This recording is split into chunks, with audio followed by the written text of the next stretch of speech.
యేసుక్రీస్తు పరిశుద్ధ నామంలో మీ అందరికీ వందనాలండి. దేవుడు మరొక అవకాశాన్ని మీ ముందుకొచ్చి ఈ సాధనం ద్వారా మీకు వర్తమానం అందించే అవకాశాన్ని దేవుడు ఇచ్చారు. దాని కొరకు నేను దేవుని స్తుతిస్తున్నాను. గత శుక్రవారం బేసెరు అనే ఆశ్రయపురం మొదటి భాగాన్ని గురించి నేను మీకు జ్ఞాపకం చేశాను. యోర్ధాను నది లెబానోను పర్వత శిఖరాల నుంచి జాలువారిన 4 సెలయేర్లు కలిసిన స్థలంలో నుండి ఒక నదిగా తయారై వెళ్ళి సముద్రంలో కలిసింది. అది యోర్ధాను. అది మరణానికి సూచన అనే సంగతిని నేను గత వారం మీకు జ్ఞాపకం చేశాను. ఆ యోర్ధాను నది అవతల ఉన్న స్థలాన్ని మోషే నాయకత్వంలో అది రూబేనీయులకు, గాదీలకు, గాదు గోత్రం వారికి, మనిషి అర్ధగోత్రం వాళ్ళకి ఇచ్చినట్టుగా కూడా నేను గత వారం చెప్పాను.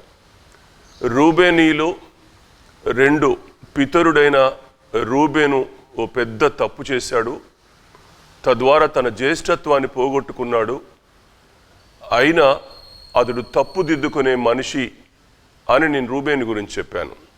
అలాగే కాలం వెంట తన సంతానం రూబేనీయులు కూడా తప్పు చేశారు. సరిహద్దులు లేని ప్రాంతాన్ని వాళ్ళు ఎన్నుకొని ఆ స్థలంలో ఉండి వారి గొర్రెమందలు విస్తరించడం కొరకు మాత్రమే ఆలోచన చేశారు. కానీ శత్రువు నుంచి వచ్చే దాడిని గురించి వాళ్ళు ఆలోచించలేక తప్పు చేశారు. తద్వారా చాలా శ్రమలు పడ్డారు. శత్రురాజుల నుంచి అనేక సార్లు వాళ్ళు భయంకరమైన వేదనలు అనుభవించారు. అయినా అక్కడ కూడా వాళ్ళు తప్పుదిద్దుకున్నారు అనే సంగతిని నేను గత వారం రూబేను గురించి నేను మీతో జ్ఞాపకం చేశాను. ఏదేమైనా ఒక తప్పు దిద్దుకునే మనస్తత్వం గలవారు అనే విషయాన్ని అక్కడ నేను మీకు జ్ఞాపకం చేసి నేను ముగించాను. ఈ వారం బేసర్ని కూర్చున్న మరికొన్ని మాటలు మీ ముందుంచి నేను క్లుప్తంగా ముగించాలని కూడా ఆశపడతా ఉన్నాను. నేను మొదటి నుండి చెప్తున్నాను, నేను మీకు ఒక్కొక్క ఆశ్రయపురాన్ని గురించి ఒక్కొక్క పుస్తకం రాయొచ్చు, ఒక చిన్న గ్రంథం రాయొచ్చు. కానీ ఒక గంటలోనో ఒక అరగంటలోనో ముగించే వర్తమానాలు కావు ఇవి. అందుకనే ఏం చెప్పినా చదువరులు, గతంలో ఉన్న ఎక్స్పీరియన్స్ గలవాళ్ళు ఇది కొంచెమే చెప్పాడు, ఇది అవును కాదనే ఆలోచనలు కూడా రావచ్చు. అంత దూరం మనం వెళ్ళలేము. ఉన్న సమయాన్ని క్లుప్తంగా 4 మాటలు చెప్పడానికి మాత్రమే నేను ఇష్టపడి ఈ భాగాన్ని ఎంచుకున్నాను. అన్నిదా భావించక మనస్ఫూర్తిగా చిన్న మాటైనా మీరు వినాలని నేను ప్రేమపూర్వకంగా కోరుకుంటూ ప్రార్థనాపూర్వకంగా దీన్ని చెప్పాలని ఆశపడుతున్నాను. ప్రేమగల మా తండ్రి, దయగలిగిన నా యేసు ప్రభువా, నీకు వందనాలు చెల్లిస్తున్నాను. బేసెరు ఆశ్రయపురం రూబేనీయులకు ఇవ్వబడిన గోత్రంలో కట్టబడిన ఆ గోత్రాన్ని బట్టి నేను స్తుతిస్తున్నాను. తిరిగి బేసెరు అనే దాని భావాన్ని కొంత మాకు తెలియచేయడం ద్వారా మేము ప్రభువా ఒక పాఠం నేర్చుకొని ఆ మేర మా ఆత్మీయ జీవితాన్ని మేము కట్టుకోవడానికి మీరే సహాయం చేయండి అని నీ గొప్ప కృపకు నీ బిడ్డలను అప్పగించుకుంటూ నీ దాసుని శిలోచాటుకు వస్తున్నాను. కృప చూపించు. బలిష్టమైన చేతి కిందున్నాను ప్రభువా, నీ ఆదరణ దయచేయి. నీ నోటి మాటలు పవిత్రమైనవి, అవి నీ బిడ్డలకు అందించండి. యేసు ప్రభు నామంలో ప్రార్థిస్తున్నాను తండ్రి, ఆమెన్. ప్రియులారా, ఈ దండు బలం, బేసెరు అనే మాటకి దండు బలం అని అర్థం. బలం అనగానే శక్తి అని కూడా అర్థం చేసుకోవాలి. దానికి మరొక అర్థం కూడా ఉంది. దుర్గము అనే అర్థం కూడా ఈ బేసెరుకు ఉంది. కాబట్టి దుర్గమన్నా, దండుబలమన్నా, శక్తి అన్నా అన్ని పర్యాయ పదాల్లో ఓ అర్థాన్ని ఇచ్చేదే ఈ బేసెరు. ఈ బేసెరు ఎవరు అనే క్వశ్చన్ వస్తే యేసుక్రీస్తు ప్రభువారే. యేసుక్రీస్తు ప్రభువారే బేసరు, మనందరి బేసరు. ఇది మొట్టమొదట మనం ఖచ్చితంగా అంగీకరించవలసిన విషయం. ఎవరు బేసెరు అనే ఆశ్రయంలోకి మనం వెళ్తామో, ఆశ్రయ దుర్గంలో మనం దాగుంటామో, తరుముతున్న మరణంలో నుండి మనం జీవంలోకి దాటిపోతాం. మరణం మనని ఏలకుండా ప్రభు మనల్ని సజీవంగా మార్చి నిత్య జీవంలో మనల్ని చేర్చగలడు. మనల్ని సజీవమైన రాళ్లుగా మలచి తన సేవలో వాడుకోగలడు అనే సంగతిని ఈ భాగంలో నేను మీకు జ్ఞాపకం చేస్తున్నాను. మన దేవుడు బేసరు అనడానికి ఆయన ఆయన ఆయన శక్తి ఎంత, ఆయన సామర్థ్యం ఎంత, ఆయన గొప్పతనం ఎంత అని చెప్పడానికి అవధులు చాలు. హెబ్రీ పత్రిక ఒక మాట అంటాడు, హెబ్రీలు రాసిన పత్రికలో ఒక మాట అంటాడు. మీరు చూడండి 3-4 వచనాలలో, 1వ అధ్యాయం 3-4 వచనాల్లో, ఆయన దేవుని మహిమ యొక్క తేజస్సును, ఆయన తత్వము యొక్క మూర్తిమంతమునయుండి తన మహత్తు గల మాట చేత సమస్తమును నిర్వహించువాడు అనే మాటని నిర్వహించే దేవుడు అనే సంగతి ఇక్కడ జ్ఞాపకం చేస్తున్నాను. సమస్తాన్ని నిర్వహించడం అని అంటే సామాన్యమైన సంగతి కాదు. ఇవాళ ప్రభుత్వ శాఖలు మీరు తీసుకోండి. ప్రభుత్వ శాఖలు తీసుకుంటే ఆరోగ్య శాఖ ఒకటి, రక్షణ శాఖ ఒకటి, హోంశాఖ ఒకటి, విద్యాశాఖ ఒకటి, ఇట్లా ఏ శాఖకు ఆ శాఖలో ఉన్న అధికారులు అందరూ కలిసి పనిచేస్తేనే ఒక వ్యవస్థ నడుస్తుంది. కానీ ఈయన ఎంతటి శక్తిమంతుడు అనంటే సమస్తమును నిర్వహించువాడు. ఈయన ఎంతటి శక్తిమంతుడు, ఎవరు అక్కర్లేదు ఆయనకు. ఆయన తనంతట తానుగా సమస్తాన్ని జరిగించగలిగిన శక్తిమంతుడు. ఎవరిని ఎక్కడ నియమించాలా, ఎవరితో ఆయన చేయగలడు, అసలు ఆయన శక్తిని అంచనా వేయడం అనేది భూమి మీద ఎవరికి చాలదు. కాబట్టి ఆయన్ని ఎంత మనం ఆలోచన చేసినా మన ఊహలకు మించిన దేవుడు అనే సంగతిని నేను ఇక్కడ ఖచ్చితంగా మీ జ్ఞాపకం చేయాలి. ఆయన 2 సంవత్సరాల బాలుడిగా ఉండినప్పుడే మరణం ఆయన్ని తరిమినప్పుడు ఆయన శక్తి చేత ఎలా ఆయన కాపాడబడ్డాడు. ఆయన శక్తి 12 సంవత్సరాలప్పుడే సమాజ మందిరంలో ఎలా రుజువుపరుచుకున్నాడు. ఇలా ఒక్కొక్కటి మీరు ఆలోచన చేస్తే నా ప్రియ రక్షకుడు బేసెరు అనే మాటని నేను ఖచ్చితంగా ఈ మాట దగ్గర నేను మీకు జ్ఞాపకం చేయాలి. ఆయన మన బేసెరు అయిన దేవుడు. కాబట్టి ఆయన ఆదికాండం 3:15 వచనం ప్రకారం ఆయన సాతాను తలను చితగొట్టగలిగిన వాడు. ఆయన సంతానానికి కూడా ఆ తలను చితగొట్టగలిగినంత శక్తిని ఇవ్వగలిగిన దేవుడు ఆయన. అందుకనే ఆయనను మించిన బేసరు మరొకరు లేరు. ఆయన శక్తి సామర్థ్యాలు ఎవరు అంచనా వేసేవి కావు అనే సంగతిని నేను క్లుప్తంగా దేవుని మహాశక్తిని బట్టి ఈ మాట క్లుప్తంగా 2 మాటలు చెప్పాలని నేను ఆశపడ్డాను. పోతే ఇక్కడ నా ఆలోచన అంత నా ఆలోచన ఏంటంటే దేవుడు శక్తిమంతుడు, దేవుడు అత్యంత శక్తిమంతుడు. ఆయన ఎన్ని అద్భుతాలైనా చేయ శక్తిమంతుడు. ఎర్ర సముద్రాన్ని పాయలు చేసిన వాడు. ఎన్ని చెప్పుకుంటూ పోదాం అట్లా. మనకు సమస్తం తెలుసు. ఈ సృష్టి అంతటిని వాక్కు చేత నిర్మించిన వాడు. ఆదికాండం 1వ అధ్యాయం అంతా మనకు అదే కనబడుద్ది. వాక్కు చేత సమస్తాన్ని శూన్యంలో నుండి ప్రపంచాన్ని నిర్మించిన దేవుడు. ఆయనకు శక్తిహీనత అనేది భూమి మీద లేదు. అసలు ఆయన శక్తిహీనుడు ఎక్కడ ఆవుడాయన. ఆయన శక్తిమంతుడు.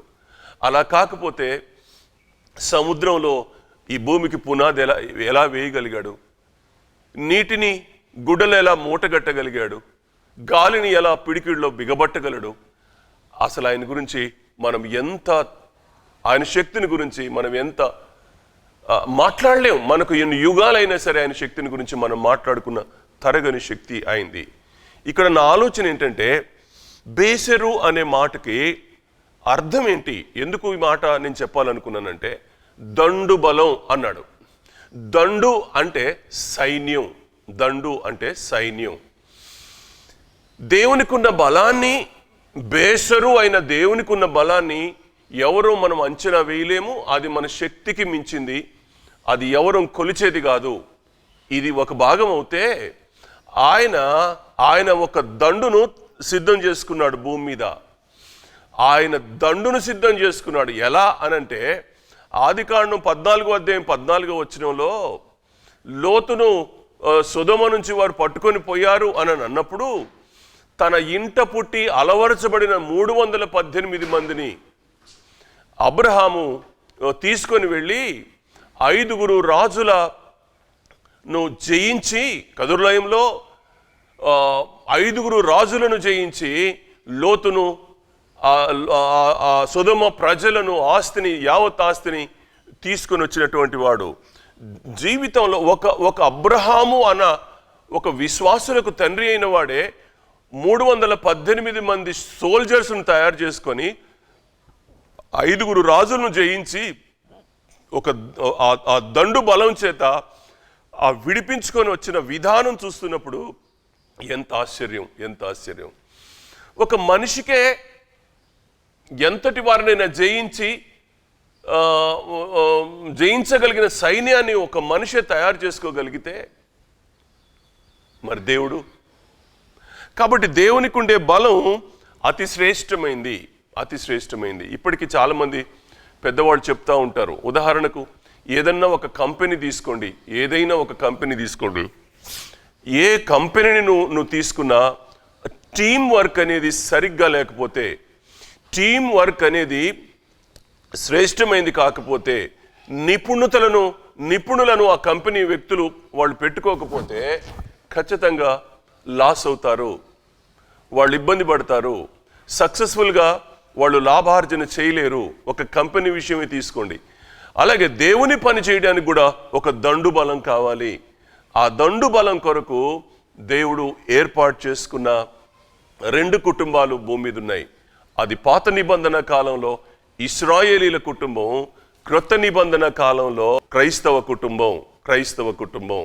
కాబట్టి ఈ 2 కుటుంబాలను దేవుడు తన కొరకు ఏర్పాటు చేసుకున్నాడు. ఇశ్రాయేలీలు అనగానే 12 గోత్రాల వారు, యాకోబు సంతానం. వారి పితరుడు అబ్రహాము, ఇస్సాకు, యాకోబుల సంతానమైన ఇశ్రాయేలీలని దేవుడు తనకు దండుగా ఏర్పాటు చేసుకున్నాడు. అక్కడే ఆగితే ఆ ఇశ్రాయేలీల నుండి తన కొరకు ఇంకా కొంచెం వడకట్టి తన దండుగా చేసుకున్న వాళ్ళు ఎవరు అనంటే లేవియ గోత్రం. పాత నిబంధన కాలంలో ఇశ్రాయేలీలలో నుంచైనా క్రైస్తవ కుటుంబాల్లో, క్రైస్తవులుగా పిలువబడిన కుటుంబంలోనైనా ఎవరిని కేంద్రం చేసుకున్నాడు అనంటే ఆత్మీయులను కేంద్రం చేసుకున్నాడు. ఎవరు ఆత్మీయులుగా ఉన్నారో వాళ్ళని తన కొరకు దండుబలంగా చేసుకొని వాళ్ళ ద్వారా అపవాదిని జయించడానికి, అపవాదిని గెలవడానికి, అపవాదితో పోరాడి వాడి తలను చితకగొట్టడానికి ఒక శ్రేష్ఠులైన సోల్జర్స్ను దేవుడు ఆయన ఏర్పాటు చేసుకున్నాడు అనే సంగతిని నేను ఇక్కడ మీ జ్ఞాపకం చేస్తాను. యోహాను సువార్త 15వ అధ్యాయంలో ప్రభు మాట్లాడుతున్నప్పుడు తీగ ద్రాక్షవల్లో నిలిచి ఉంటేనే గాని తనంతట తాను ఎలాగ ఫలించదో అన్నాడు. ఈ క్రైస్తవ విశ్వాస జీవితం భూమి మీద తూర్పు పడమర ఉత్తర దక్షిణాలు వ్యాపించింది. బోధిగంతముల వరకు సువార్త వెళ్ళింది. ఇంత శ్రేష్టమైన కార్యం జరిగింది అనంటే ఎలా అనే క్వశ్చన్ గాని వస్తే దండు బలం ఉపయోగించిన ఆయన సైన్యంగా దండు బలాన్ని చేసుకొని ఆ బలం ద్వారానే బూదిగంతాల వరకు యేసే నిజదేవుడు, ఆయన సజీవుడు, ఆయన పునరుద్ధాన శక్తి గలవాడు, ఆయన నిత్య జీవాన్ని ఇవ్వగలడు, ఒక పాపికి పరలోకం ఇవ్వగలిగిన శక్తిమంతుడైన దేవుడు అని రుజువు చేసుకున్నట్లుగా మనం ఈ భాగంలో ఖచ్చితంగా చూడాలి. ఉదాహరణకి ఇలా అంటాను నేను మీకు, మీరు యోహాను సువార్త 15వ అధ్యాయం 8వ వచనం మనందరికీ అది కంఠిత వాక్యమే. మీరు దయచేసి ఆ వాక్యాన్ని మీరు చూడండి. ఆ 8వ వచనం అంటాడు, మీరు బహుగా ఫలించుట వలన నా తండ్రి మహిమపరచబడును. మీరు బహుగా ఫలించుట వలన నా తండ్రి మహిమపరచబడును. ఇందువలన మీరు నాకు శిష్యులగుదురు అన్నాడు. యేసు ప్రభు వారికి శిష్యులు ఎవరు అంటే తండ్రిని మహిమపరచిన వారు ఆయన దండు బలం. ఎలా? ఉదాహరణకు ఈ భాగాన్ని ఈ 15వ అధ్యాయం, యోహాను సువార్త 15వ అధ్యాయంలో తీగ ద్రాక్షవల్లిని గురించి మాట్లాడుకుంటూ వచ్చాడు. ఈ దండుకు బలం ఎక్కడిది? వాళ్ళేమైనా పుట్టుకతోనే పరిశుద్ధులా? పుట్టుకతోనే బలవంతులా? పుట్టుకతోనే వాళ్ళు ఏమన్నా స్పెషల్గా ఏమన్నా పుట్టారా అంటే కాదు. మనలాగే అతి సామాన్యంగా తల్లి గర్భంలో నుండి వచ్చిన వారే. అయినా వాళ్ళ ద్వారా దేవుడు ఒక దండుగా తయారు చేసుకున్న వాళ్లకు దేవుడు బలం ఇచ్చింది తన నుండే. తీగ ద్రాక్షవల్లో నిలిచి ఉంటేనే గాని అన్నాడు ఇక్కడ. ఎగ్జాంపుల్ ఏంటంటే, ఒక తీగ ఫలించాలి. ద్రాక్ష వనం ఉంది. ఆ ద్రాక్ష వనం ఫలించాలి అనంటే ఉట్టి ద్రాక్షవల్లిలో అంటుకట్టబడితేనే సరిపోదు. అంటుకట్టబడితే ఫలిస్తుంది. బలమంతా అంటులో నుంచే వస్తుంది, ద్రాక్షవల్లిలో నుంచే వస్తుంది. కానీ అది ఫలభరితంగా ఉండి నిలిచి ఉండాలి అనంటే దానికి ఒక పందిరి కావాలి. పందిరి కావాలి. ఈ తీగను ఆ పందిరికి అల్లుకునేలా చేస్తాడు ఆ రైతు, ఆ వ్యవసాయదారుడు. ఈ పందిరిని ఎందుకు చేశాడు అనంటే మరెక్కువగా గుత్తులుగా కాయడానికి, గుత్తులుగా ఆ ద్రాక్షాలు కాయడానికి దేవుడు ఆ వ్యవసాయదారునికి ఇచ్చినటువంటి నేర్పు. ఇప్పుడు ఉదాహరణకి ఇలా అంటాను, ఆ ఫలించిన తీగ ఫలం అధికం అవ్వడానికి దోహదం ఎవరు అనంటే ఈ పందిరి లేకపోతే అది నేల మీద పాకుద్ది. నేల మీద పాకితే ప్రతి విధమైన కీటకానికి, ప్రతి విధమైన శోధనకు అది గురై అది కుళ్ళిపోయి వానకు వరదకు నీటి అన్నిటికీ పాడైపోయే ప్రమాదం ఉంది. అందుకని తీగలు కట్టి పందిరిలా చేస్తారు. ఎప్పుడు ఈ పందిరి చేశారో, ఈ పందిరి అనేది ఆ తీగ ఫలించడానికి ఒక ఆలంబనం మాత్రమే. అదొక ఆలంబనం మాత్రమే, జస్ట్ హెల్ప్ చేసేదే. కానీ ఈ పందిరి అనేది లేకపోతే ఫలించడం అనేది ఫలిస్తుంది కానీ నిలిచి ఉండదు, అది కాపు రాలిపోతుంది. అందుకని దేవుడు ఏం చేశాడు అనంటే ఈ దండును పందిరిగా చేసుకున్నాడు ఫలించడానికి. క్రైస్తవ సంఘం ఫలించడానికి ఈ పందిరి కానీ లేకపోతే ఆ ఫలం రాలిపోతుంది. బలమంతా దండులో నుంచే, ద్రాక్షవల్లిలో నుంచే రావాలి. ఎప్పుడు ఈ పందిరి ఈ ద్రాక్ష తీగకు బలం ఇవ్వలేదు. ఇది ఖచ్చితం. బలం ఇచ్చేదల్లా ఎవరు అంటే ద్రాక్షవల్లి, అంటే దేవుడే, నా ప్రియ రక్షకుడే. ఆ తీగకు బలమిచ్చేది ఆయనతో అంటుకట్టబడ్డప్పుడు.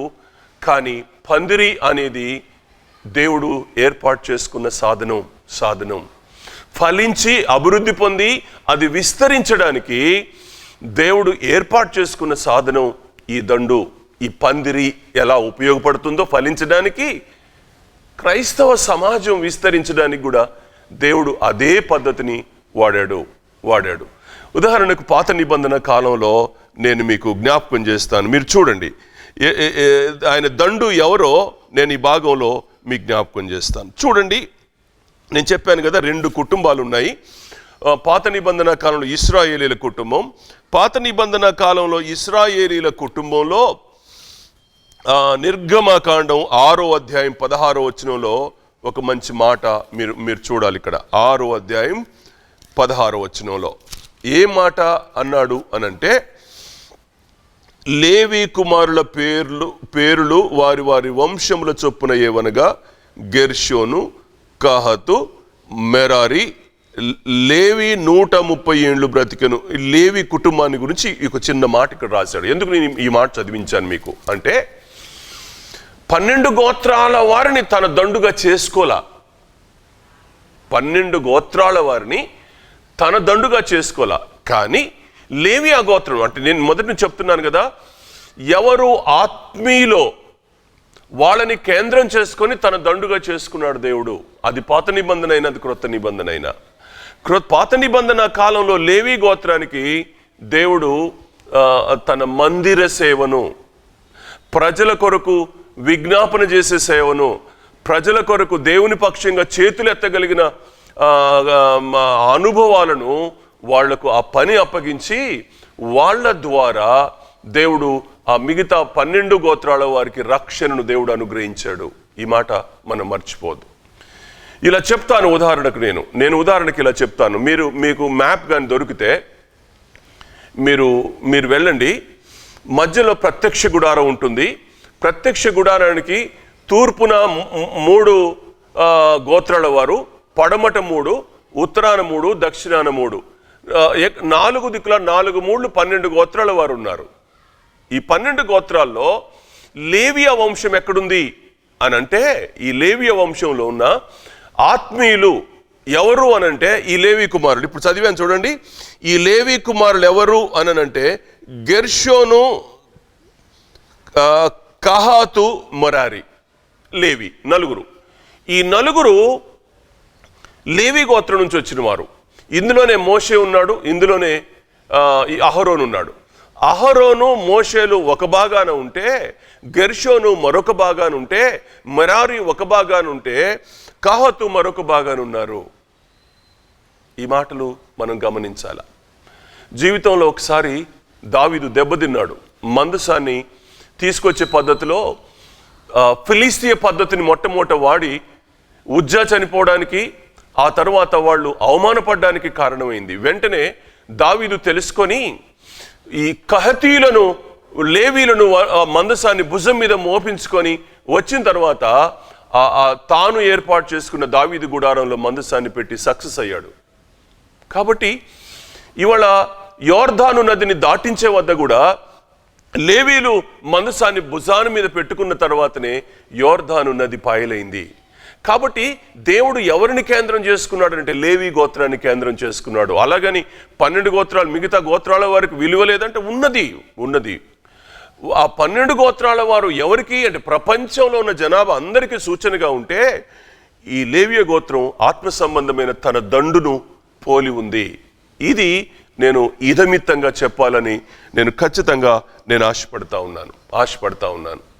కాబట్టి ఈ విషయాన్ని మనం కొంచెం ఎంత మనం చెప్పుకున్నా మనం ఈ విషయాన్ని మనం గమనించాలా.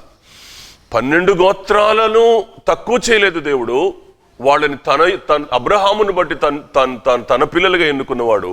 కానీ తన పిల్లలలో కూడా లేవియ గోత్రానికి తానిచ్చిన విలువ తన కొరకు దండుగా చేసుకొని వాళ్ళ ద్వారా ఆ మొత్తం సమాజాన్ని కాపాడినవాడు దేవుడు. అది వాళ్ళకు ఆత్మ సంబంధమైన బలం ఉంది.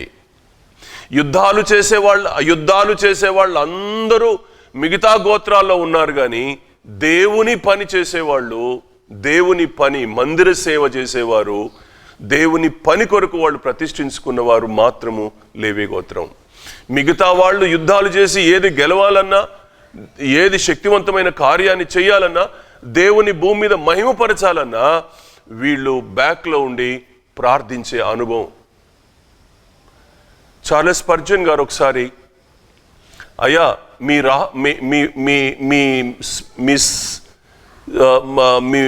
మీ మినిస్ట్రీ సక్సెస్ వెనకాల ఉన్న రహస్యం ఏంటి అని ఒక పెద్ద ఆయన ఇంటర్వ్యూ చేస్తే, ఆయన పైన మేడగది, ఆ మేడగదిలో నుంచి నెమ్మదిగా కిందకు దిగి అండర్ గ్రౌండ్లో ఉన్నటువంటి ఒక చర్చ్, ఒక పెద్ద హాల్లోకి తీసుకెళ్ళి అక్కడ ప్రార్థిస్తున్న కొన్ని 100 మందిని చూపించి, అయ్యా ఇది నా బలం కాదు, ఇదిగో ఈ దండు నా కొరకు ప్రార్థన చేస్తూ ఉన్నారు. నేను పైనుండి ప్రసంగం చేసినంతసేపు వాళ్ళు కింద ఉండి ప్రార్థన చేయడం ద్వారా నేను ఇవాళ ఈ మినిస్ట్రీ సక్సెస్ఫుల్గా, నా నోట్లో నుంచి మాట వచ్చి ప్రజలను తాకేటట్టుగా వాళ్ళ ప్రార్థన పనిచేస్తూ ఉంది. కాబట్టి వీళ్ళు స్పెషల్, మా చర్చికి వీళ్ళు స్పెషల్, సమాజం యొక్క క్షేమం కొరకు వాళ్ళు స్పెషల్ అని దేవుడు స్పర్జన్ గారు సమాధానం ఇచ్చినప్పుడు ఆశ్చర్యపోయాడట. ఎంతమంది ఆయన కొరకు ప్రార్థన చేస్తున్నారు. ఆత్మీయుల ప్రార్థన దండుకిచ్చే బలం ఎంత శ్రేష్టమైంది. అందుకనే దండు బలం అనే దాన్ని బేసరుగా మనం అభివర్ణించాలి. దేవుడే శక్తిమంతుడు. దండు బలానికి బలమంతా ద్రాక్ష వల్లి నుండి తీగకొచ్చినట్టు వస్తుంది. ఫలించడంలో పందిరి ఎలా ఉపయోగపడుతుందో ఈ దండు బలం ప్రార్థించేవారు, అండర్ గ్రౌండ్లో ఉండి ప్రార్థించేవారు. లేవీలు ఇశ్రాయేల్ విషయం దగ్గరికి వస్తే లేవీలు మందిర స్థలంలో ఉండి విజ్ఞాపన చేసేవారు. యాజకులు వాళ్ళే, కట్టెలు నరికే వాళ్ళే, అన్ని పనులన్నీ వాళ్ళే, మందిరం శుభ్రం చేసేవాళ్ళు వాళ్ళే, అన్ని పనులు వాళ్ళే చేస్తారు. ఆత్మ సంబంధమైన ప్రతి పనిలో నిమగ్నమై ఉన్న వాళ్ళ ద్వారా దేవుడు సమాజాన్ని బాగు చేశాడు. అది దేవుని బలం. మహిమ దేవుందే. గుర్తుపెట్టుకోండి. అబ్రహాముకు పేరు వచ్చింది. 318 మందిని వెంట పెట్టుకొని ఇంట పుట్టి అలవరచబడిన 318 మందితో జయించి వచ్చాడు. సొదొమ వెళ్ళి, అయ్యా ఆస్తంతా తీసుకెళ్ళు,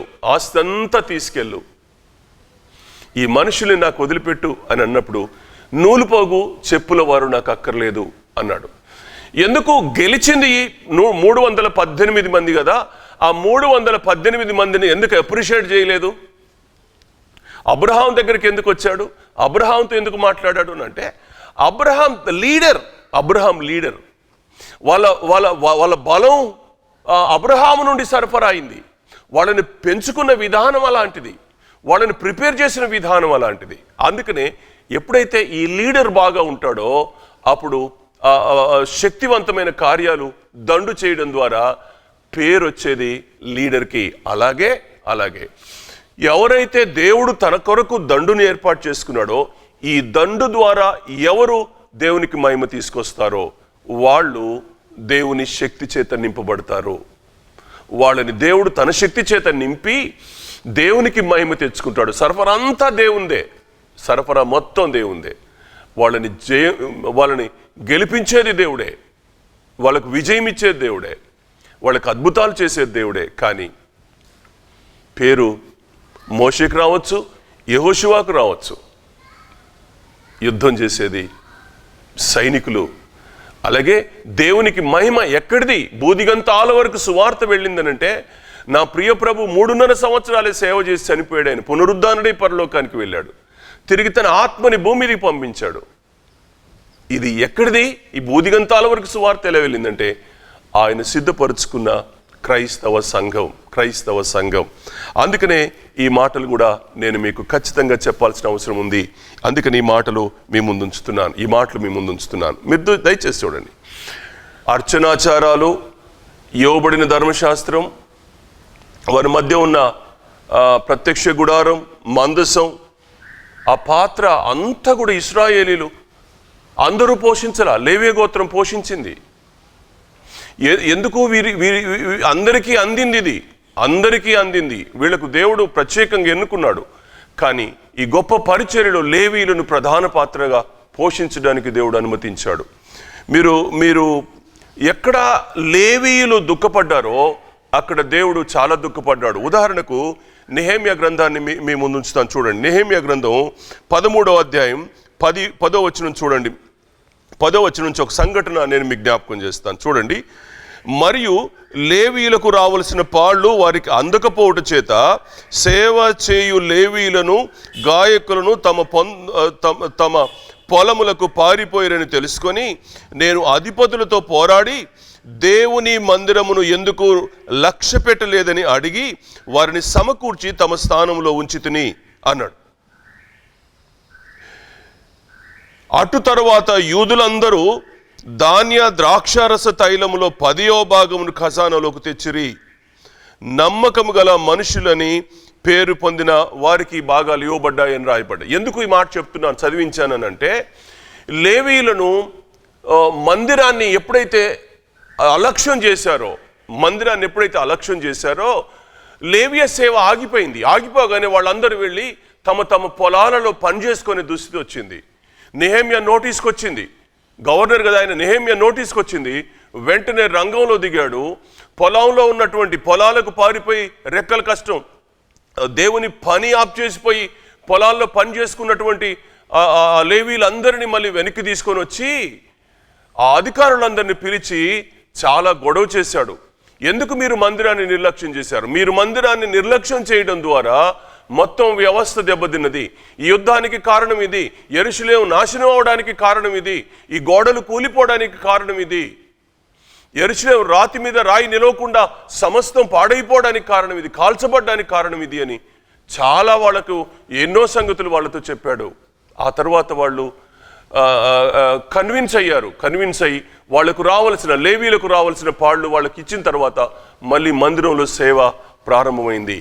ఒక మాట చెప్తున్నాను, మందిరంలో దేవుని సేవ జరగకపోతే సమాజం సుభిక్షంగా ఉండదు, సమాజం క్షేమంగా ఉండదు, సమాజం ఆశీర్వాదకరంగా ఉండదు అని నేను ప్రేమపూర్వకంగా మీకు మనవి చేస్తూ ఉన్నాను. కాబట్టి దైవికమైన ఆత్మ సంబంధమైన అనుభవాలు ఏ మందిరంలో ఉంటాయో, ఏ చర్చికి సంబంధించిన అనుభవాలు ఉంటాయో ఖచ్చితంగా ఆ చర్చ్ దీవించబడుతుంది. ఎక్కడ ఉండవో సమాజం మొత్తం పాడవుతుంది అనే సంగతిని జ్ఞాపకం చేస్తూ ఉన్నాను. కనుక దయచేసి మన మీద ఎంత బాధ్యత ఉంది. నూతన నిబంధనలకు వచ్చిన తర్వాత అపోస్తలులు ఈ సేవను భుజం మీద వేసుకున్నారు.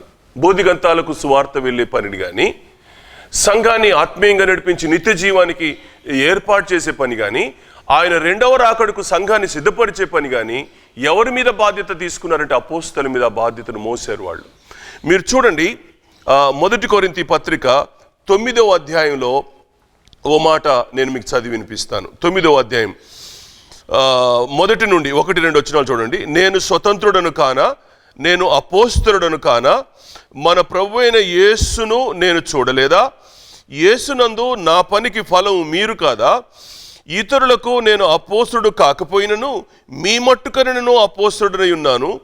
ప్రభువు నందు నా అపోస్తలత్వమునకు ముద్రగా ఉన్నవారు మీరు కారా అన్నాడు. సో పౌలు ఏం సపోర్ట్ చేసుకుంటున్నాడు అనంటే, నేను దేవుణ్ణి చూశాను, పునరుద్ధానుడైన దేవుణ్ణి నేను చూశాను, ఆయన నాతో మాట్లాడాడు, నేను ఆయనతో 3 సంవత్సరాలు అరేబియా దేశంలో నేను సహవాసం చేశాను, కాబట్టి నేను అపోస్తలుడు అనడానికి ముద్ర ఏంటంటే మీరే, రక్షించబడిన మీరే. నేను వచ్చి మీకు సువార్త ప్రకటించడం ద్వారా, నేను ప్రభువును ప్రకటించడం ద్వారా మీరు క్రైస్తవులుగా మారి ఇవాళ నిత్య జీవానికి సిద్ధపడుతూ ఉన్నారు, కాబట్టి మీరు ముద్రకారా అంటాడు ఇక్కడ. సో ఆ అపోస్తలుడు ద్వారా ఎంత పని జరిగింది? క్రైస్తవులు అందరూ నమ్మినంత మాత్రాన క్రైస్తవులు అందరూ కాదు, కానీ అపోస్తలుల ద్వారా, అపోస్తలులు అనేది ఆయన దండుబలంగా మారింది, దేవుడు మార్చుకున్నాడు. ఆ 12 మంది అపోస్తలుల ద్వారానే బోధిగంతాల వరకు తోమ భారతదేశానికి వచ్చి సువార్త అందించకపోయి ఉంటే భారతదేశంలో సువార్త లేదు, భారతదేశంలో క్రైస్తవ సంఘాలు ఉండుండేవి కావు. కాబట్టి అన్ని దేశాలకు బోధిగంతాల వరకు వెళ్ళి అద్భుతమైన సేవను చేసిన వారు అపోస్తలులు. కాబట్టి ఈ విషయాన్ని నేను ఖచ్చితంగా జ్ఞాపకం చేసుకోవాలా. ఈ దండు బలంలో చేర్చబడగలిగిన వాడు ఎవరు అని అంటే సైనికుడు. అక్కడికి వెళ్ళడానికి నీకు నాకు కూడా ఛాన్స్ ఇచ్చాడు దేవుడు. క్రొత్త నిబంధన కాలం గడుస్తున్న కొద్దీ ఆ 12 మంది అపోస్తలు చనిపోయారు, కానీ వాళ్ళ అపోస్తలానికి ముద్రగా ఆయన పత్రికలు మనకు రాయబడ్డాయి. కాబట్టి ఆయన పత్రికల మీద ఎవరైతే ఆ ఆశ పెట్టుకొని ఆ పత్రికలను అనుసరించగలిగినటువంటి క్రైస్తవ్యం ఏ సంఘంలోనైతే ఉంటుందో ఆ సంఘం ఖచ్చితంగా దీవించబడుతుంది. చాలామంది క్రొత్త నిబంధన పత్రిక భాగాల దగ్గరికి వెళ్ళరు. మాది పాత నిబంధన, మేము యూదులం, మేము యూదా మతమే అంటారు వాళ్ళు. సెవెంత్ డే అడ్వెంటిస్ట్ వాళ్ళు కానీ, జెహోవా విట్నెస్ వాళ్ళు కానీ, సాతాను సమాజం వాళ్ళు కానీ వాళ్ళు క్రొత్త నిబంధన దగ్గరికి రారు. క్రైస్తవ నిత్య జీవానికి క్రైస్తవ్యంలో అపోస్తలత్వం అనేది ఎంత ప్రధానమైన పాత్ర పోషించిందో చెప్పలేను. వాళ్ళు దేవుని దండు బలం, ఆ బలం చేత ఎన్ని అద్భుతమైన కార్యాలు ఇవాళ ప్రపంచమందంతటా ఇన్ని క్రైస్తవ సంఘాలు, ఇన్ని క్రైస్తవ మిషనరీసు ఇంత అద్భుతమైన సేవ చేయడానికి కారణమైంది. కాబట్టి హృదయపూర్తిగా నేను ఈ విషయాన్ని మీకు ఖచ్చితంగా జ్ఞాపకం చేయాలి. 2వ తిమోతి పత్రిక 2వ అధ్యాయంలో ఆయన ఒక మాట రాశాడు. మీకు ఈ మాటని మీకు జ్ఞాపకం చేస్తాను. 3-4 వచనాలలో, క్రీస్తు యేసు యొక్క మంచి సైనికుడు వలె నాతో కూడా శ్రమను అనుభవించుము. సైనికుడు ఎవడను యుద్ధమునకు పోవునప్పుడు తను దండులో చేర్చుకున్న వాడిని సంతోషపెట్టవలనని ఈ జీవన వ్యాపారంలో చిక్కుకొనడు. మరియు జట్టి అయిన వాడు పోరాడినప్పుడు నియమ ప్రకారము పోరాడకుంటే వానికి కిరీటం దొరకదు. దండు బలంలో చేరగలిగిన ఎవరైనా జీవన పోరాటంలో చిక్కుకొనకుండా దేవుని కొరకు బ్రతకగలిగిన దైవికమైన అనుభవాలు కలిగిన వారు, ఆత్మచేత నింపబడిన వారు, దేవుని సేవలో వాడబడేవారు. వాళ్ళ ద్వారా మిగతా వాళ్ళందరికీ సరఫరా అందుతుంది. ఒక వ్యక్తి గదిలో కూర్చొని విశ్వాసం చేత రహస్యమందు చూస్తున్న దేవునికి రహస్యంగా ప్రార్థన చేస్తున్నాడు. అతడు చేసే పరిచర్య గొప్పతనం అది. దేవుడు అతన్ని దీవిస్తున్నాడు. అతడు గదిలో ఉండి ప్రార్థన చేసుకుంటున్నాడు. మనకేం ప్రయోజనం అని మనం అనుకుంటాం, కానీ ఆ ప్రార్థన అనేది లేకపోతే సమాజానికి క్షేమం లేదు. అందుకని దేవుడు ఈ అనుభవాలన్నీ ఇచ్చాడు అని చెప్పడానికి నేను హృదయపూర్తిగా మీకు మనవి చేస్తూ ఉన్నాను. క్రైస్తవ సమాజంలో ఎంత శ్రేష్టమైన అనుభవాలు ఉన్నాయో నేను ముగిస్తున్నాను. చెప్పడానికి ఎన్నో విషయాలు ఉన్నాయి. ఈ దండు బలానికి దేవుడిచ్చినటువంటి శక్తి సామర్థ్యాన్ని గురించి ఒక్క మాట చెప్పి నేను ముగిస్తాను. మీరు 11వ అధ్యాయంలోకి, హెబ్రీయులకు రాసిన పత్రిక 11వ అధ్యాయంలోకి మీరు వస్తే, దేవుడు తన కొరకు ఏర్పాటు చేసుకున్న దండుకున్న బలం ఎంత గొప్పదో ఆయన ఇక్కడ రాస్తాడు. భలే సంతోషం వేస్తుంది ఇక్కడ. ఎలా అనంటే, వాళ్ళు అపవాదిని ఎదిరించడంలో విశ్వాసం అనే డాలును వాళ్ళు పట్టుకొని వాళ్ళు యుద్ధంలో దిగారు. వాళ్ళు ఆ యుద్ధ పోరాటం ఎంత అద్భుతంగా ఉంది అని అంటే చెప్పలేం. దేవుడే శక్తిమంతుడు, దేవుని బేసరు ఆయనే. ఆ బేసరు యొక్క శక్తి తన దండుకిచ్చాడు. ఆ దండు బలం చేసిన పనులు కానీ మనం చూస్తే ఆశ్చర్యం వేస్తుంది. ఎంత అద్భుతమైన పని చేశారు చూడండి. 33వ వచనం నుంచి నేను ఈ మాట చదువుతాను. నేను మీకు 11వ అధ్యాయం 33వ అధ్యాయం హెబ్రీ పత్రికలో, వారు విశ్వాసము ద్వారా రాజ్యములను జయించిరి, నీతి కార్యములు జరిగించిరి, వాగ్దానములు పొందిరి, సింహముల నోళ్లను మూయించిరి, అగ్నిబలమును చల్లార్చిరి, ఖడ్గదారులు తప్పించుకొనిరి, బలహీనులుగా ఉండి బలపరచబడిరి, యుద్ధములో పరాక్రమశాలైరి, అన్యుల సేనను పారద్రోలిరి. ఈ మాటలన్నీ చూస్తున్నప్పుడు ఇందులో స్త్రీలు కూడా ఉన్నారు అని తర్వాత వచనంలో మనం తర్వాత చూస్తాం. స్త్రీలు పురుషులు అనే లేదు, స్త్రీలింగం పులింగం అని కాదు. ఇక్కడ ఆత్మకు ఏ లింగ భేదం లేదు.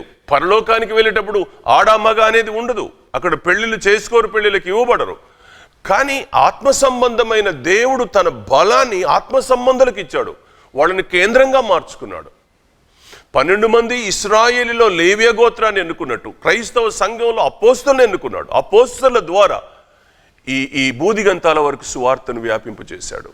తద్వారా ఎంత ఆ దుర్గంలోకి, ఆ బేసరు అనే దుర్గంలోకి, ఆ బేసరు అనే ఆశ్రయపురంలోకి అనేకులను నడిపించడంలో వీళ్ళు ప్రధాన పాత్ర పోషించారు. ఇవాళకి మనం ఈ అపోస్తల బోధలో నిలిచి ఉంటే, ఈ సిద్ధాంతాల మీద, అపోస్తల బోధ అనే సిద్ధాంతం మీద ఏ సంఘం కట్టబడుతుందో ఆ సంఘం శాశ్వతం వరకు ఉంటుంది.